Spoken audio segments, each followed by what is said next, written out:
tugiye kwiga mpwemu yera. Tangiriro igice cya mbere murongo wa 2. Dusome. Yes. Isi yari ikiri ibuziba. Yes. Yari kubusa gusa. Kandi umwiza wari upfutse idamba. Yego. Kandi mpwemu w'Imana yatambatamba hejuru y'amazi. Merci beaucoup. Noneho insomera itangiriro igice cya 2 murongo wa 7. 2 murongo wa 7. Uhoraho Imana abumba umuntu mu mukungugu wo hasi, amuhumekera mu mazuru impwemu y'ubugingo, umuntu acaba ufise ubugingo. Merci beaucoup. Nsomera itangiriro igice cya 6 murongo wa 5. Nuko Uhoraho buretse nsomera 6 igice cya 6 umurongo wa 3. Uhoraho aravuga ati, mpwemu wanje ntazokwama aranyunyurana n'umuntu ibihe byose, kuko ari uw'inyama gusa. Merci. Ikiraho nga. Muri ariya masomo dusomyemo mpwemu ingahe? Nimwe? Karabaye. Iriya mpwemu ni ingahe? Abavuga bati nimwe mushire hejuru turebe. Sawa. Abavuga bati ni 2 mugire muca turebe. Sawa. Abavuga bati ni 3 mugire muca turebe. Na habonetse umwe cyangwa 2.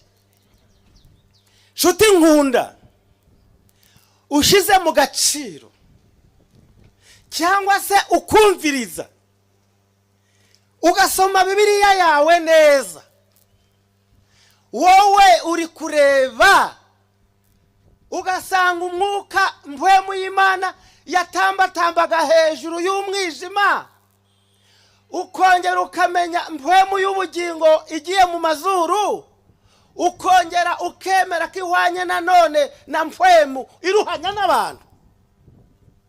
Ni ikintu kimwe. Niba ufite mu matwi humva, uri kumva ari ikintu kimwe nshuti.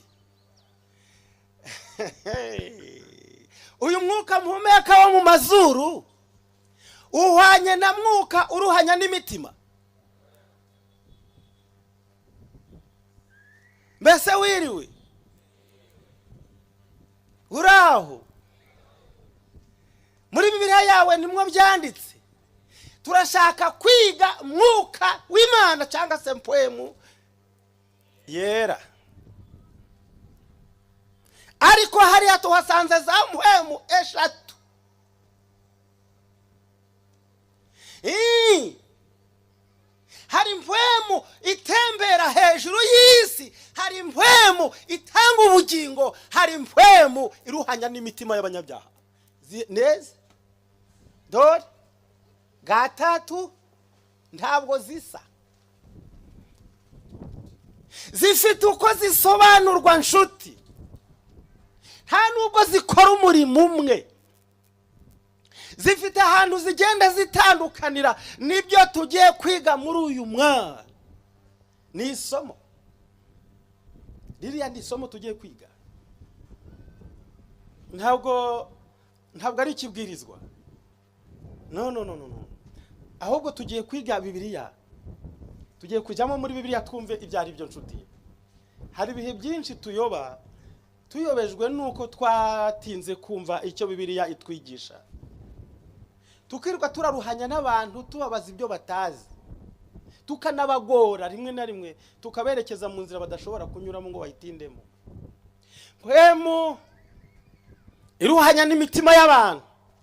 Mpwemu yanje ntizahora iruhanya n'abantu kuko ari abantu b'inyama. Ariko iyo mpwemu iruhanya n'imitima yabo, bari bafite n'indi mpwemu yo mu mazuru bahumeka oxygene, bakurura basohora. Uwo si wo mwuka uruhanya n'imitima yacu, uwo araruhanya n'amazuru. Mwuka w'amazuru. Mpwemu yeranda ntinyura mu izuru, ishobora kunyura mu gutwi. mpwemu ya yindi itanyura mu mazuru ishobora kunyura mu maso yawe ukayihumeka. inyuze mu maso ntihahumeka umubiri, hagahumeka umutima nama, hagahumeka umutima bwonko, umutima bwenge agahumeka. hari abantu bafite guhumeka kwa mwuka wo mu mazuru batagira impumeko y'umutima.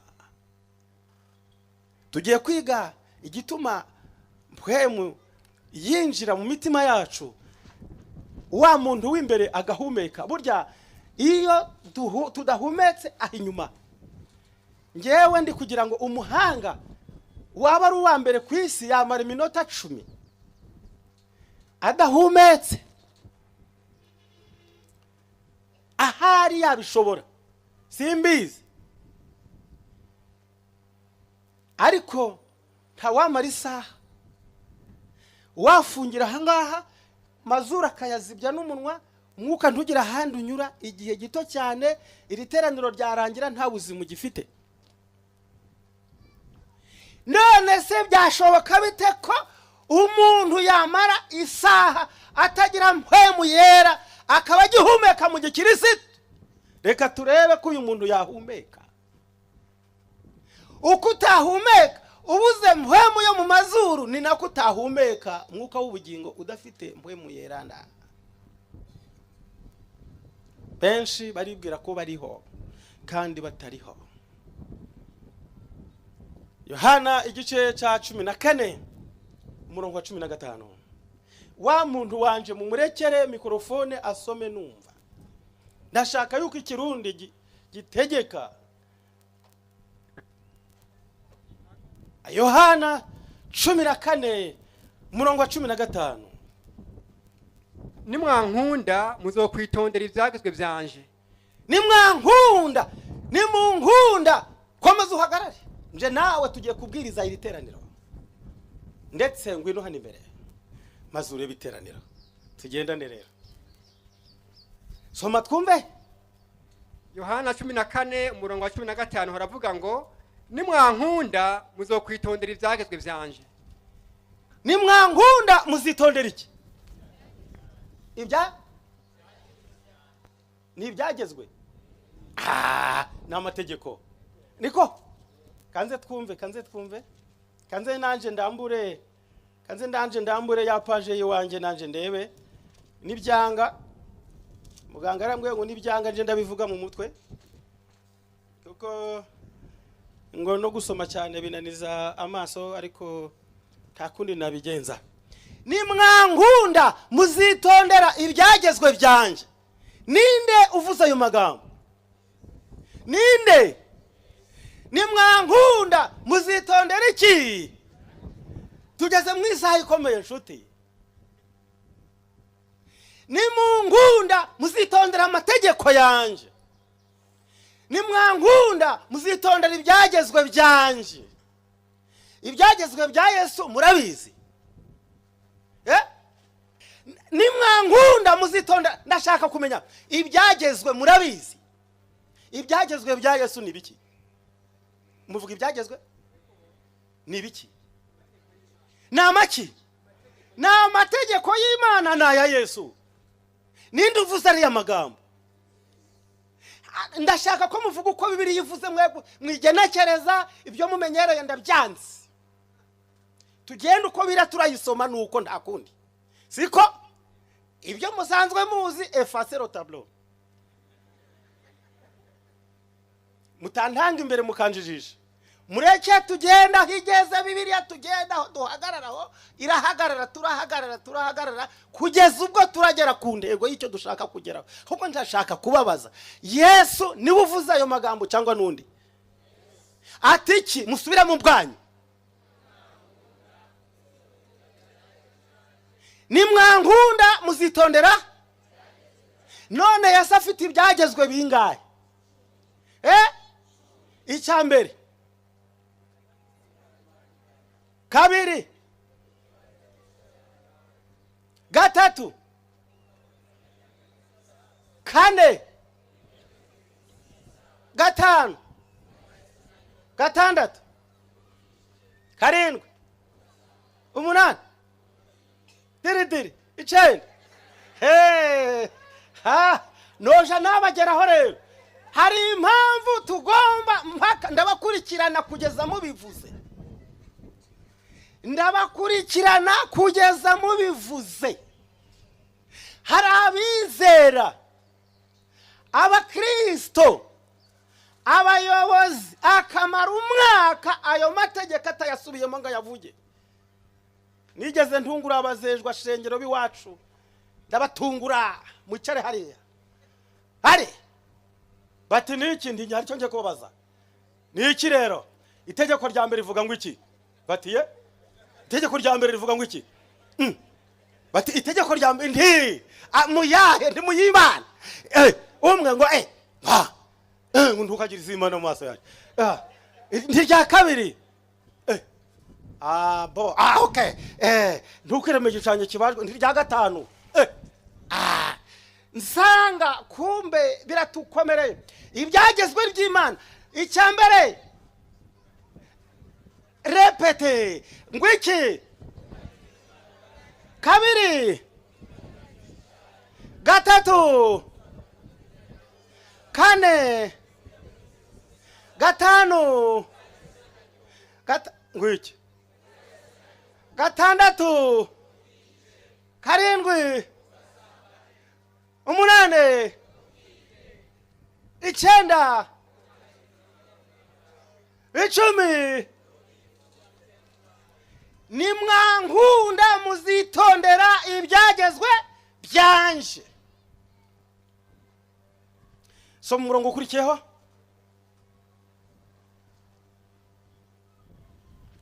umurongo ukurikiyeho 16 nanje nzosaba data nawe azobaha uwundi mwitsa ngo azabane namwe ibihe bidashira. Kanze mu kinyarwanda ngo iki nanje nzasaba data nawe azabaha undi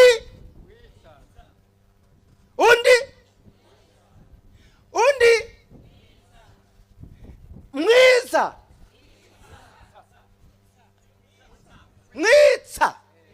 yes nanje nzasaba data abahe undi mwitsa.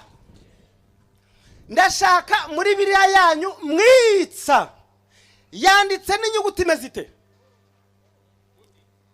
nkuru inyuguti mezite nakanyuguti gato ni mwitsa n'inyuguti noneho birasobanuye ngo iyo ari inyuguti nkuru nizi cyo bita izina cyo bita no propre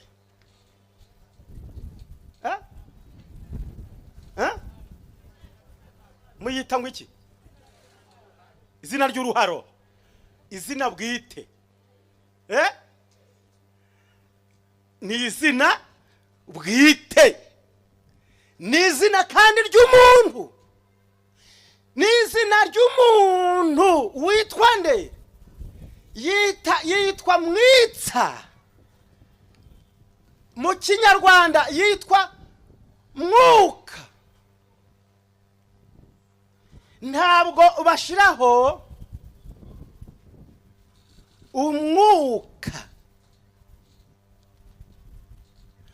umwuka igihe cyose uzumva ijambo rivuze ngo umwuka w'Imana uzaba ari umwuka nk'uyu uhuha hejuru uyu wegura amahema nawe ni umwuka w'Imana. Ariko igihe bazakoresha mwitsa ni nyiri ibihe byose bavuze turi kujyana bavuze Yesu ni Yesu wivuze ubwe irindi zina rya Yesu yitwa mwitsa. Kanze ndebe ko Bibiliya irabihamya. So murongo ukurikiyeho 17 niwe mpwemu ukuri wabisi badashobora kwakira kuko batamubona kandi batamuzi, mweho muramuzi kuko abana namwe kandi azoba muri mwebwe. amina. ni wende yitwa mwitsa w'ukuri, yitwa mpwemu w'iki, yitwa mpwemu w'ukuri. mpwemu w'ukuri ni wa wundi ab'isi badashobora guhabwa. kondisiyo icyitonderwa kugira ngo tuwubone, ngo tumubone mbere na mbere, ni mu nkunda muzitondera iki? umuntu wese utitondera amategeko ye ni umubeshi, ukuri ndi kuri muri we. birasobanuye ngo ntashobora kubona mwuka, kuko uwica amategeko y'Imana, uwica amategeko ya Yesu ntayobowe na mpwemu, ariyoboye ku cye giti. ntabwo ab'isi bashobora kumubona, ntibamuhabwa kuko batamumenya kandi ntibamuzi. ariko mwebweho mugenje mute, muramuzi kuko abana namwe, kuko abana namwe. ninde wabanaga nabo? ninde? kandi azaba muri mwe. birasobanuye ngo ari muri bo, ari kumwe nabo, kandi azongera abe muri bo. hari icyo bivuze hariya. nsomera tugende continue. ya 18. yes, sinzobasiga nk'imfubyi. ndashaka ko mutega amatwi aho tugeze. sinzabasiga nk'imfubyi, nzoza kuri mwebwe, ahubwo nzaza aho muri.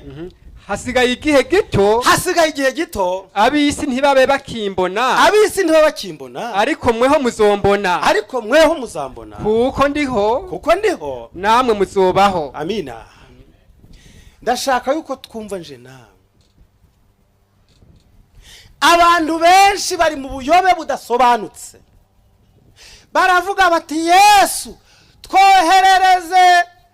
twoherereze mpwemu yawe. ntabwo bishoboka ko waba ufite Yesu udafite mpwemu ye. ntabwo Yesu na mpwemu, ntabwo Yesu na mwuka ari ibintu bibiri. oya, iyo ufite umwe ufite byose. abantu benshi baravuza ingoma bagahamagara bati Uwiteka Mana nyir'ijuru nyir'ibihe byose, turagusaba ngo utwoherereze, uduhe, utumanurire. muvuga kumanura, ngo atumanukire, ngo mpwemu yera amanukire mu mitima yacu. no, ufite Yesu afite mpwemu, ufite mpwemu afite na data, afite Imana, afite nyir'ibihe byose. niba Yesu avuze ati muhumure, sinzabasiga nk'imfubyi, ahubwo ni njyewe uzagarukaho muri. hari isezerano yahaye abigisha, abavuga butumwa muri Matayo 28 yaravuze ngo nzaba ndi kumwe namwe iminsi ngahe? nzaba ndi kumwe namwe iminsi yose kugeza ku mperuka y'iki, kugeza ku mperuka y'isi. none arongeye ngo sinzabasiga nk'imfubyi, ahubwo nzaza aho muri. ni njyewe uzaza. mpwemu yera ni Yesu umwana w'Imana. abari bari kumwumva babaza ikibazo. soma Bibiliya, babaza ngo iki? hahandi tugeze wa 20. uwo munsi nta kantu wasimbutse. 19. yes, hasigaye igihe gito, aha, ab'isi ntibabe bakimbona, aha, ariko mweho muzombona, kuko ndi kumwe namwe, muzobaho. yes, 20. uwo munsi muzomenya ko ndi muri data. ndashaka yuko hariya muhumva, sinzabasiga nk'imfubyi, ahubwo nzaza aho muri. Uwo munsi ningera muri mwe muzahabwa ubumenyi. Niki bazamenya? Uwo munsi bazomenya ko ari muri data. Yesu ari muri data. Soma nguko bivuga. Uwo munsi muzomenya ko ndi muri data. Uwo munsi muzamenya ko ndi muri data. Namwe muri jewe. Namwe mukaba muri nje. Nanje ndi muri mwebwe. Nanje ndi muri mwebwe. Iyo ni imvange y'abantu bangahe? Tubonye bangahe? Uwa mbere ninde? Uwa kabiri? Uwa gatatu? Oya, no. Mugiye kuvanga ibyo mumenyereye biraje. Bya bintu mwamenyereye dore biragarutse. Ndashaka ko mwumva isomo basomere bumve bari kubara. Uwo munsi muzomenya ko ndi muri data, namwe muri jewe, nanje ndi muri mwebwe. N'abantu bangahe? Uwa mbere ninde? Uwa kabiri? Ngwiki? Ongera usome ntobumvise. Uwo munsi muzomenya ko ndi muri data, namwe muri jewe, nanje ndi muri mwebwe. Ni bangahe? Uwa mbere, kabiri, gatatu. Uninde utari kuboneka hariya? Ninde wazimiye? Reka dukoreshe imvugo. Ninde turi kubona wabuze? Ninde wagiye? Mpwemu ntawe murongera kubona, nta nuwa muzongera kubona. Kuko mpwemu yagiye we aravanga, ni uvanga biriya bintu ko ari bitatu. Mpwemu we akora akazi ko kuvanga ntiyongera kugaragara. Atuma biba imvange. Avanga umuntu muri Yesu, umuntu akamuvanga mu Mana, byose bikaba imvange. We akazi ke nukutuvanga n'Imana. Mpwemu atuvanga na data, akatuvanga na Yesu. We ntiyongera kugaragara kuko igikorwa cye gihora kivanga umuntu n'Imana, umuntu akabicyare mwigisha. Ntiyongera kuvugwa, ntiyongera gusabwa, ahubwo mwukuri muri wowe arasaba. Amen. Uko nukuri cyangwa nta rukuri? Iyo muvuze ngo muri gusaba mpwemu ngibazemo, muba mwavuze iki? Imbere ya data muba muriho muvuga iki? Muba muri kuvuga iki? Igiki? Ni igiki muba muvuze? Zero. Ni zero. Ntibishoboka. Ndababaye cyane. Ntibishoboka ko abisi bamuhabwa. Ndanababara iyo mvuga aya magambo nkayumva. Abisi ntibashobora kumuhabwa. Wabwirwa n'iki se kabisi baba baticaye ahanga? Wabwirwa n'iki se kuwisi adashobora kugira kaga ko kwicara akaba kiri uwisi atarumva ubusobanuro bw'ijambo ry'Imana? Wabwirwa n'iki ko n'ubu ngubu waba udakinze umutima ku buryo udashobora kumva ukuri k'uyu munsi? Wabwirwa n'iki ko uyu munsi wari ukwiye kumva ijwi ryayo ntiwongere kwinangira umutima? Wabwirwa n'iki ko utari mu mugabane w'abisi? Reka ngo usabe mwene data, uyu munsi tega ugutwi kandi uhinduke. Uwo munsi mpwemu yera, ni ukuvuga ngo nje Kristo ninza mu mbaraga ya mwuka wa data nkaza muri mwebwe, nzabaha ubwenge bwo kumenya. Muzamenya ko ndi muri data, namwe muri nje, nanje nkaba muri mwe, kuko mwuka azatuvanga na data tubibyare mwe bisha. Subire muri ayo magambo icambu uyu munsi mukabyumva. Tugasome Bibiliya wigendera gusa. Bwira Yesu nyiri Bible akwigishe, mpwemu yera winjirane nayo, uje muri Bibiliya ikujemo. Mwuka kuvange na Bibiliya, akuvange na Yesu, akuvange na data, akuvange ubicyari mwigisha.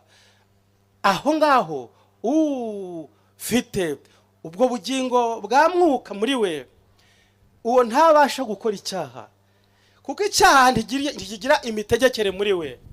Ntiyongera gutegekwa na kamere y'isi, kuko ahabwa ubumenyi nyabumenyi, ahabwa kumenya Imana data, ahabwa kumenya Imana mwana, ahabwa kwimenya ubwe. Ubuyobozi bwa Mwuka Wera bumuhora mu mutima, agahora ari umuneshi mu buzima bwe bwose, ahora atsinda ibyamutsindaga, ahabwa ubugenzuzi, kuko biriya birakura bigahinduka bya bindi. Yesu aduha umuti wo gusiga ku maso tugasobanukirwa. Hari ubundi buhanga. Ndetse bigenda bite hirya yangaho? Mwarimu nsomera numve 21. Yes. Uri n'ibyagezwe byanje akabyitondera. Umuntu witondera amategeko yanje, uwo niwe ankunda. uwo niwe nkunda, kandi unkunda azokundwa na data. kandi unkunda ntabwo bizarangiriraho, na data azamukunda, nanjye nzomukunda, nanjye nzamukunda, kandi nzomwihishurira, kandi nzamwiyereka. Aho niho bya biri nababwiye ngo umukristo muzima agira ihishurirwa, arahishukirwa, agira iyerekwa, areba kure, kuko afite imbaraga imubashisha kureba hatarebwa n'abana b'abantu. Uwo munsi data azagukunda, nanje Yesu nzagukunda. Ariko muri kongera kumva yuko bari kongera kuba babiri, bakaza ku muntu umwe, bakaba batatu. Nimwumve, ntabwo murongera kumva mpwemu. Uwo munsi data azagukunda na Yesu agukunde, kuko impamvu bari kugukunda, ufite ikindi kintu kiri muri wowe.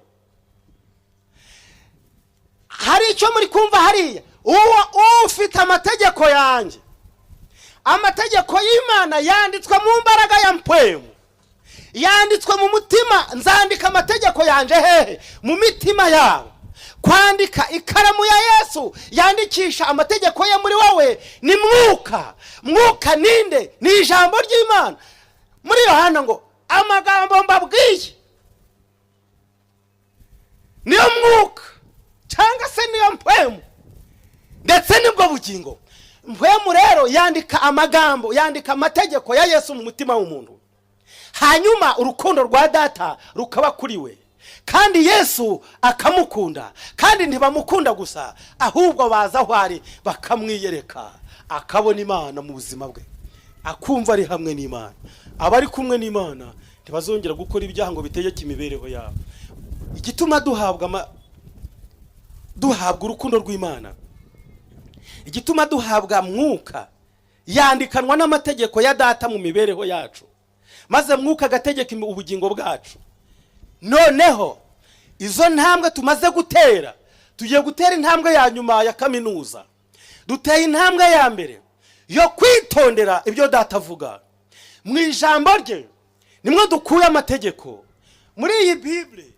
Iyi Bibiliya yose uko yakabaye kuva mu itangiriro ukageza mu byahishuwe yitwa amategeko y'Imana.